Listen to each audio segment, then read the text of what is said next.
যখন এই পৃথিবীতে মানুষের কোনো অস্তিত্বই ছিল না, তখন একদিন আল্লাহ রব্বুল আলামিন সমস্ত ফেরেশতাদের আরশে আজিমের নিকটে সমবেত হওয়ার নির্দেশ দিলেন।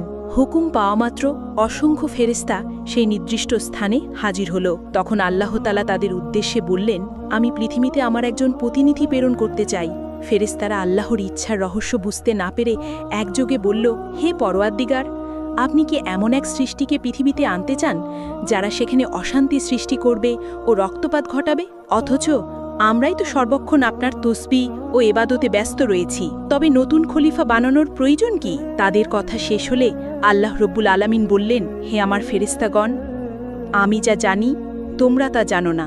মানুষ কেমন হবে, কে আমার আনুগত্য করবে আর কে অবাধ্য হবে, সে বিষয়ে আমি তোমাদের চেয়ে অধিক অবগত। তবে জেনে রাখো, আমি তোমাদের মতামত চাইনি, শুধু জানিয়ে রাখলাম মাত্র। আল্লাহ রব্বুল আলামিনের বক্তব্য শুনেই ফেরেশতারা নিজেদের ভুল উপলব্ধি করল এবং আল্লাহ রব্বুল আলামিনের দরবারে ক্ষমা প্রার্থনা করল। এরপর আল্লাহ তাআলা তার 4 জন মহান ফেরেশতাকে ডাকলেন, হযরত জিবরাইল, মিকাইল, ইসরাফিল ও আজরাইল আলাইহিসসালাম। আল্লাহ রব্বুল আলামিনের হুকুম পাওয়ামাত্র তারা নির্দিষ্ট স্থানে এসে উপস্থিত হলেন। আল্লাহ প্রথমে হযরত জিবরাইল আলাইহিসসালামকে আদেশ দিলেন, হে জিবরাইল, তুমি পৃথিবীতে যাও এবং সেখান থেকে এক মুঠো মাটি নিয়ে এসো, যে মাটি দিয়ে আমি আমার খলিফাকে সৃষ্টি করব। হযরত জিবরাইল আলাইহিসসালাম পৃথিবীতে এসে জমিন থেকে মাটি নিতে উদ্যত হলে মাটি আর্তনাদ করে বলল, হে জিবরাইল, তুমি আমাকে কোথায় নিয়ে যাচ্ছ? তিনি বললেন, আমি তোমাকে আল্লাহর কাছে নিয়ে যাচ্ছি। আল্লাহ রব্বুল আলামিন মাটি দিয়ে এমন একটি মাখলুক সৃষ্টি করবেন যারা এই পৃথিবীতে আল্লাহর প্রতিনিধি হবে। কিন্তু মাটি তখন কাঁদতে কাঁদতে বলল, ভাই জিবরাইল, তুমি আমাকে নিও না, আমাকে রেখে দাও, কারণ আমাকে দিয়ে আল্লাহ তাআলা যাদের সৃষ্টি করবেন তারা আল্লাহ তাআলার নাফরমানিতে লিপ্ত হবে, যার কারণে আল্লাহ রব্বুল আলামিন তাদেরকে শাস্তি ভোগ করাবেন। অথচ আমি যদি তাদের শরীরে থাকি তাহলে সে আযাব আমাকেই ভোগ করতে হবে। অথচ আল্লাহ রব্বুল আলামিনের আযাব ভোগ করার মতো শক্তি এবং সাহস কোনোটাই আমার মধ্যে নেই।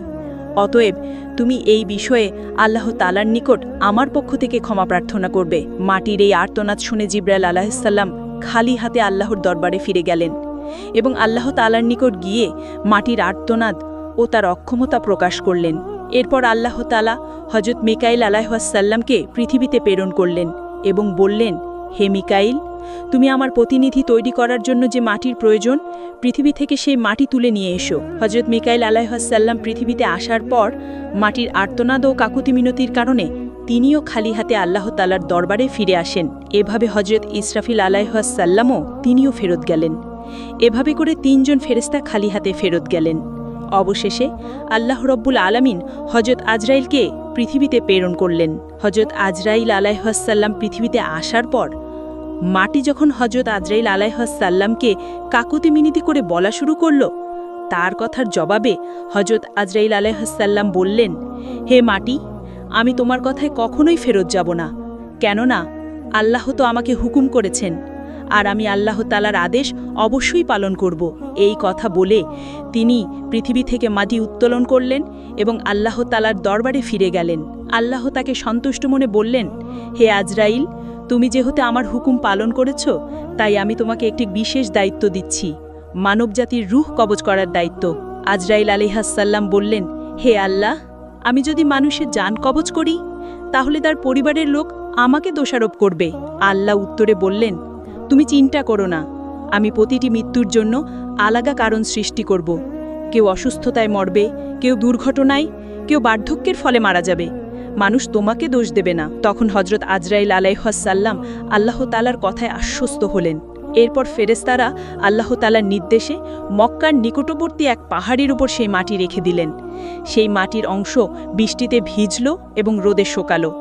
এভাবে কয়েক বছর অতিবাহিত হওয়ার পর আল্লাহ তাআলার কুদরতি কারিশমায় হযরত আদম আলাইহিসসালামের দেহের আকৃতি গঠিত হল। তখন আল্লাহ তাআলা হযরত আদম আলাইহিসসালামের এই দেহটিকে বেহেশতে নিয়ে যাওয়ার জন্য ফেরেশতাদের আদেশ করলেন। হুকুম পাওয়ামাত্র ফেরেশতারা ওই দেহটিকে বেহেশতের দিকে নিয়ে চললেন। অতঃপর বেহেশতে পৌঁছার পর সেই দেহটিকে দীর্ঘদিন আত্মাবিহীন অবস্থায় বেহেশতে রেখে দিলেন। এদিকে দলে দলে ফেরেশতা এসে মূর্তিরূপী হযরত আদম আলাইহিসসালামের নিথর দেহকে মাঝে মাঝেই এসে দেখে যেত এবং আল্লাহ তাআলার দরবারে শুকরিয়া আদায় করত এবং খুশি প্রকাশ করত এবং বলাবলি করত, এটাই সেই দেহ, এই হবে আল্লাহর পক্ষ থেকে খলিফা, পৃথিবীতে তিনি আল্লাহর হুকুমকে বাস্তবায়ন করবেন। ফেরেশতাদের এই সব কথা শুনে ফেরেশতাদের সর্দার আজাজিল, যিনি তখনও শয়তান হয়নি, সবসময় দ্বিদ্রুপের হাসি হাসত এবং এই মৃত দেহটি নিয়ে সে সবসময় টাট্টা বিদ্রুপ করত। সে যেহেতু ফেরেশতাদের সর্দার ছিলেন, এই জন্য অন্য ফেরেশতারা তাকে কিছু বলার সাহস পেত না। এরপর আল্লাহ রব্বুল আলামিন ফেরেশতাদের মধ্যে থেকে হজরত জিব্রাইল, মিকাইল, ইসরাফিল ও আজরাইল আলাইহিসসালামকে আদেশ করলেন, হে আমার ফেরেশতারা, তোমরা আরশে আজিমে যাও এবং সেখান থেকে আদম আলাইহিসসালামের রূহটা এনে তার শরীরের মধ্যে পতিত করে দাও। ফেরেশতাগণ আল্লাহ তাআলার পক্ষ থেকে আদেশ পাওয়া মাত্র হযরত আদম আলাইহিসসালামের রূহ মোবারককে মূল্যবান হীরা জহরতের পাত্রে করে আদম আলাইহিসসালামের দেহের নিকট উপস্থিত হলেন। সেই সময় আসমানের সকল ফেরেশতাগণ আনন্দে মাতোয়ারা হয়ে গেল এবং সেই অনুষ্ঠানে সকল ফেরেশতা অংশগ্রহণ করল।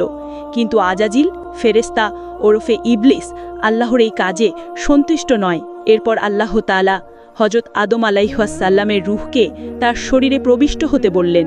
এরপর উক্ত রূহকে হযরত আদম আলাইহিসসালামের দেহে পতিত করে দেওয়া হলো। যখন হযরত আদম আলাইহিসসালামের দেহে রূহ পতিত হলো, তখন সাথে সাথে হযরত আদম আলাইহিসসালাম তার দেহের সকল অঙ্গে কার্যকারিতা পরিপূর্ণভাবে লাভ করতে লাগলেন এবং তিনি আস্তে আস্তে উঠে বসলেন।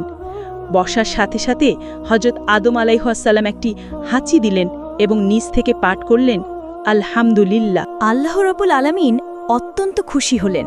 অতঃপর হযরত আদম আলাইহিসসালাম নিজ অস্তিত্ব লাভের শুকরিয়া হিসেবে 2 রাকাত নামাজ আদায় করলেন। হযরত আদম আলাইহিসসালামের নামাজ শেষ হওয়ার পরে তার জন্য সেখানে মণিমুক্তার স্বর্ণরূপক দ্বারা আবৃত অতি সুন্দর একখানা সিংহাসন আনয়ন করা হলো। আল্লাহ তাআলার আদেশে হযরত আদম আলাইহিসসালাম সেই সিংহাসনে উপবেশন করলেন। এরপর আল্লাহ রাব্বুল আলামিন সকল ফেরেশতাদেরকে লক্ষ্য করে বললেন, হে ফেরেশতারা, তোমরা হযরত আদম আলাইহিসসালামকে সম্মান প্রদর্শনের জন্য সিজদা করো। আল্লাহর হুকুমের সাথে সাথে কোটি কোটি ফেরেশতা হযরত আদমকে সিজদা করলেন। সিজদা থেকে মাথা তুলে সকল ফেরেশতা লক্ষ্য করে দেখল, শুধুমাত্র আজাজিল ব্যতীত সকল ফেরেশতারাই আদমকে সিজদা করেছে। আর আজাজিল উক্ত মজলিসের একপাশে দাঁড়িয়ে রয়েছে। অতঃপর সকল ফেরেশতারা পুনরায় আবার সিজদাতে পতিত হল। তাফসিরের কিতাবের মধ্যে লেখা আছে, তারা দ্বিতীয়বার সিজদা দিয়েছিল আল্লাহ তাআলার শুকরিয়া আদায় করার জন্য, আর প্রথমবার সিজদা দিয়েছিল আল্লাহর হুকুম পালন করার জন্য। অতঃপর আল্লাহ তাআলা আজাজিলকে লক্ষ্য করে বললেন, আজাজিল, তুমি কি করে আমার হুকুমকে অমান্য করলে? তখন আজাজিল বলল, আপনি আদমকে সৃষ্টি করেছেন সাধারণ মাটি দ্বারা, আর আমাকে সৃষ্টি করেছেন আগুন দ্বারা। আগুনের স্বভাব সে সবসময় উপরের দিকে থাকে, আর মাটির স্বভাব সে সবসময় নিচের দিকে থাকে। যদি প্রয়োজন হয় সে আমাকে সিজদা করবে, কারণ আমি আগুনের তৈরি। আমি কেন মাটির তৈরি আদমকে সিজদা করতে যাব? সে যখন এইভাবে আল্লাহ তাআলাকে যুক্তি দেখালো, তখন আল্লাহ তাআলা রাগান্বিত হয়ে তাকে লক্ষ্য করে বললেন, হে নাফরমান, তুই এখান থেকে বের হয়ে যা।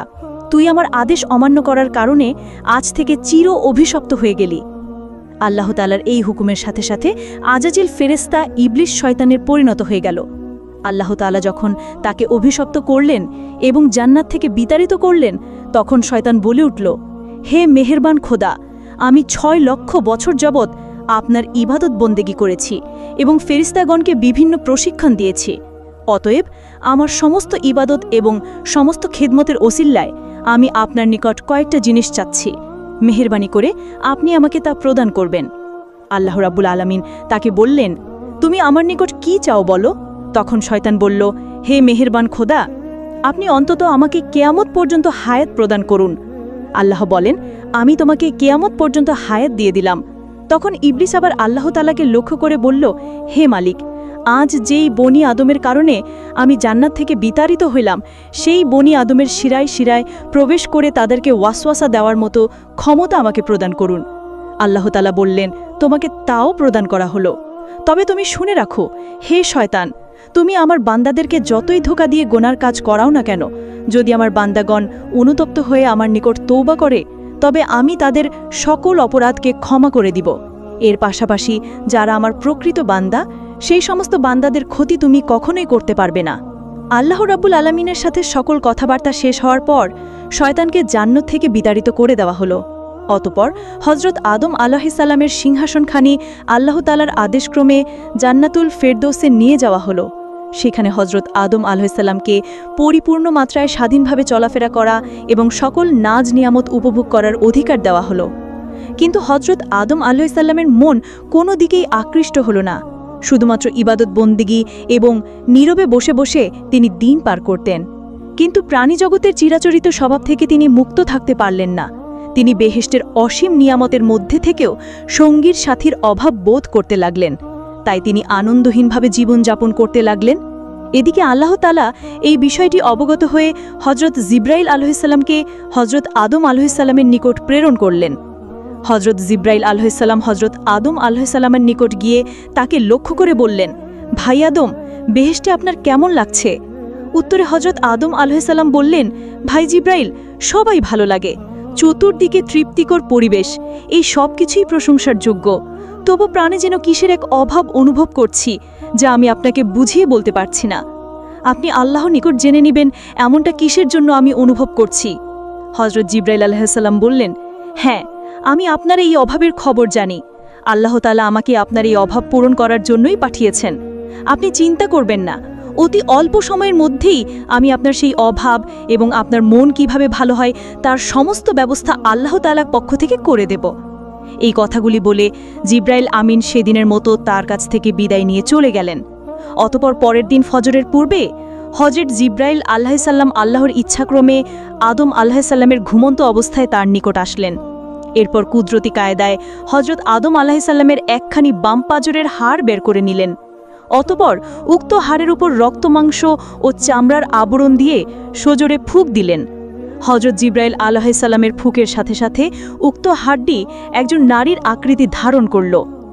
এরপর হজরত জিব্রাইল আলাইহিসসালাম হজরত আদম আলাইহিসসালামকে ঘুম থেকে জাগ্রত করলেন। হজরত আদম আলাইহিসসালাম জাগ্রত হয়ে তার সম্মুখে অপরূপ সুন্দরী চাঁদের ন্যায় উজ্জ্বল এক যুবতীকে দেখে তন্ময় হয়ে তার দিকে তাকিয়ে রইলেন। এরপর হজরত জিব্রাইল আলাইহিসসালাম তাদের লক্ষ্য করে বললেন, হে আদম, ইনি আপনার জীবনসঙ্গী বিবি হাওয়া আলাইহিসসালাম। হজরত আদম আলাইহিসসালাম এমন কথা শুনে অত্যন্ত আনন্দিত হলেন। তার প্রাণের মধ্যে যে অতৃপ্তি ছিল নিমিষের মধ্যেই তা দ্রবীভূত হয়ে গেল। হৃদয়ের মাঝে তার আনন্দ ছড়িয়ে পড়তে লাগল। তিনি এত আনন্দিত হয়েছিলেন যা বর্ণনা করে কোনোদিন বোঝানো সম্ভব নয়। তাফসিরের কিতাবের মধ্যে এসেছে, পৃথিবীতে আল্লাহ তাআলা যে কয়েকজন নারীকে সবচাইতে বেশি সৌন্দর্য দান করেছেন, এদের মধ্যে হজরত হাওয়া আলাইহিসসালাম ছিলেন অন্যতম। হজরত আদম আলাইহিসসালাম দীর্ঘ সময় বিবি হাওয়ার দিকে তাকিয়ে থেকে তার নিকটবর্তী হওয়ার উদ্দেশ্যে সম্মুখে অগ্রসর হলেন। তখন হজরত জিব্রাইল আলাইহিসসালাম বাধা দিয়ে বললেন, তাকে বিবাহ বন্ধনে আবদ্ধ করার পূর্বে তার নিকটবর্তী হওয়া আপনার জন্য জায়েজ নয়। অতএব সর্বপ্রথম আল্লাহ তাআলার দরবারে বিবাহের জন্য আবেদন করুন। হজরত আদম আলাইহিসসালাম জিব্রাইল আলাইহিসসালাম দেখানো পদ্ধতিতে হজরত হাওয়া আলাইহিসসালামকে বিয়ে করার জন্য আল্লাহ তাআলার দরবারে ফরিয়াদ করলেন। আল্লাহ তাআলা হজরত আদম আলাইহিসসালামের আবেদনের প্রেক্ষিতে তাদের বিবাহের পরিপূর্ণ সিদ্ধান্ত নিলেন। আল্লাহ তাআলা আদমকে লক্ষ্য করে বললেন, হে আদম, আমি আপনাকে হাওয়া আলাইহিসসালামের সাথে বিবাহ বন্ধনে আবদ্ধ করে দিলাম, কিন্তু এখন আপনি আপনার বিবাহের মোহরা আদায় করুন। হজরত আদম আলাইহিসসালাম আল্লাহ তাআলাকে বললেন, হে আল্লাহ, এই বিবাহের মোহরা এইটা আবার কি জিনিস? তখন আল্লাহ তাআলা বললেন, হে আদম, আপনার বিবাহের মোহর হচ্ছে আমার প্রিয় হাবিব হজরত মোহাম্মদ সাল্লাল্লাহু আলাইহি ওয়াসাল্লামের উপর আপনি কয়েকবার দুরূদ পাঠ করুন। অতঃপর হজরত আদম আলাইহি ওয়াসাল্লাম রাসূলে পাক সাল্লাল্লাহু আলাইহি ওয়াসাল্লামের উপর কয়েকবার দুরূদ শরীফ পাঠ করলেন। আর এর মাধ্যমে আদম ও হাওয়া আলাইহিসসালামের বিবাহের কাজ সম্পূর্ণ হয়ে গেল। বিবাহের কাজ সম্পূর্ণ হওয়ার পর আল্লাহ তাআলা হজরত আদম ও হাওয়া আলাইহিসসালামকে পরম আনন্দের সাথে বেহেশতে বসবাসের সুযোগ করে দিলেন। এর পাশাপাশি আল্লাহ তাআলা তাদেরকে লক্ষ্য করে বললেন, হে আদম, তোমরা মনোযোগ সহকারে শুনে রাখো, জান্নাতের সকল নাজ নিয়ামত তোমরা গ্রহণ করবে, কিন্তু এই যে গাছ রয়েছে এই গাছটির নিকট তোমরা গমন করবে না এবং তার ফল তোমরা ভক্ষণ করবে না।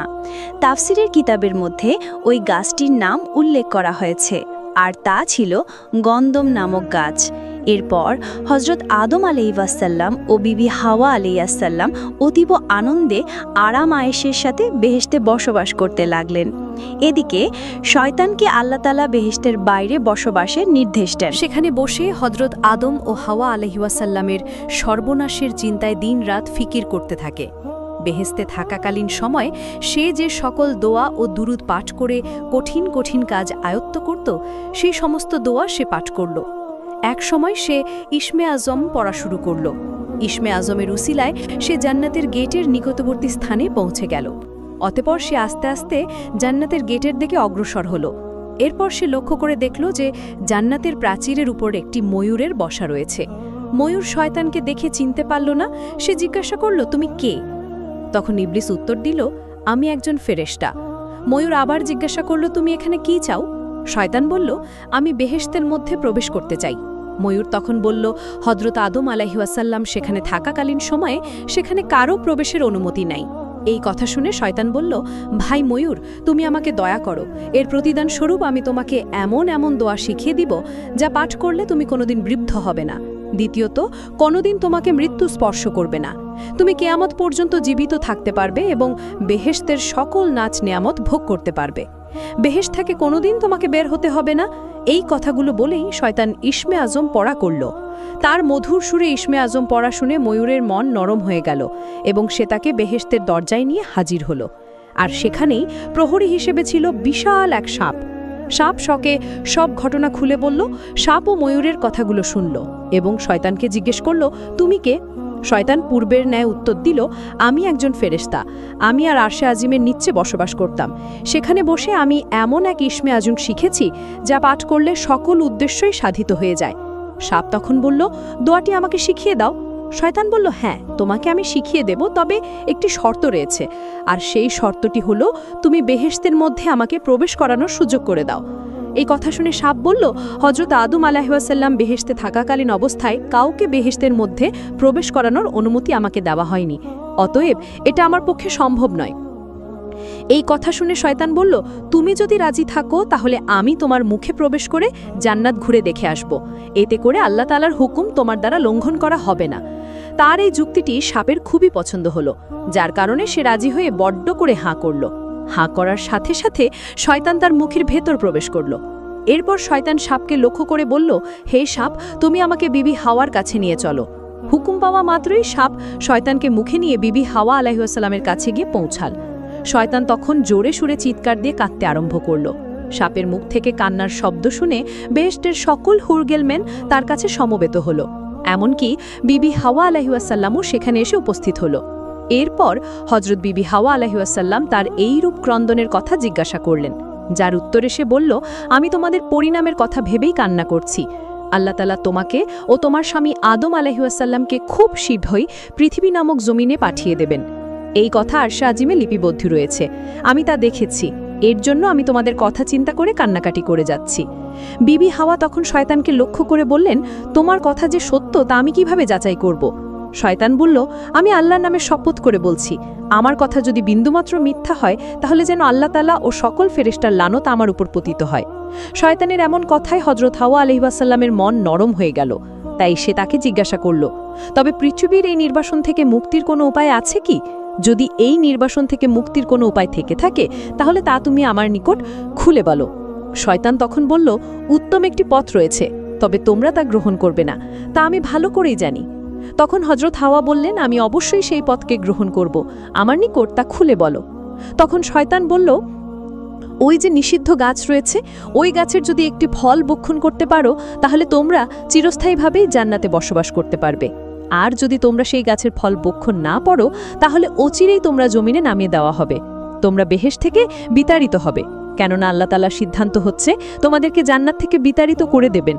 শয়তানের যুক্তিপূর্ণ বক্তব্যে হযরত হাওয়া আলাইহিসসালামের মন নরম হয়ে গেল, যার কারণে তিনি আস্তে আস্তে গন্ধম নামক গাছের নিকট উপস্থিত হলেন। সেখানে উপস্থিত হয়ে গাছ থেকে একটি ফল ছিঁড়ে অর্ধেক ফল সে আহরণ করলেন। বাকি অর্ধেক হযরত আদম আলাইহিসসালামের জন্য নিয়ে আসলেন। এরপর হযরত আদম আলাইহিসসালামকে বুঝিয়ে শুনিয়ে বাকি অর্ধেক ফল খাওয়ালেন। হজরত আদম আলাইহিওয়াসাল্লাম ও হাওয়া আলাইহিওয়াসাল্লাম গন্ধম নামক ফল ভক্ষণ করার সাথে সাথে তাদের দেহ থেকে জান্নাতের সকল পোশাকগুলো খুলে পড়ে গেল এবং তাদের শরীর থেকে যে মেশকের সুঘ্রাণ বের হতো সে সমস্ত ঘ্রাণ বের হওয়া বন্ধ হয়ে গেল। এই অবস্থাগুলো দেখে হজরত আদম ও হাওয়া নিজেদের ভুল বুঝতে পারলেন এবং অনুতপ্ত হতে লাগলেন। তাদের এই কাজকর্মের কারণে আল্লাহ তাআলা রাগান্বিত হলেন, যার কারণে তিনি ফেরেশতাদেরকে আদেশ করলেন, ফেরেশতাগণ আদম ও হাওয়াকে জান্নাত থেকে বের করে জমিনে নামিয়ে দাও। আল্লাহ তাআলা হুকুম পাওয়া মাত্র হজরত জিবরাইল আলাইহিওয়াসাল্লাম এবং অন্যান্য ফেরেশতাগণ হজরত আদম আলাইহিওয়াসাল্লাম ও হাওয়া আলাইহিওয়াসাল্লামকে জান্নাত থেকে জমিনে নামিয়ে দিলেন। তো প্রিয় দর্শক, কেমন লাগলো আজকের এই ভিডিওটি? যদি ভালো লাগে তাহলে চ্যানেলটি সাবস্ক্রাইব করেন, আর এই ভিডিওর দ্বিতীয় পর্ব দেখতে চাইলে অবশ্যই কমেন্টে বলুন।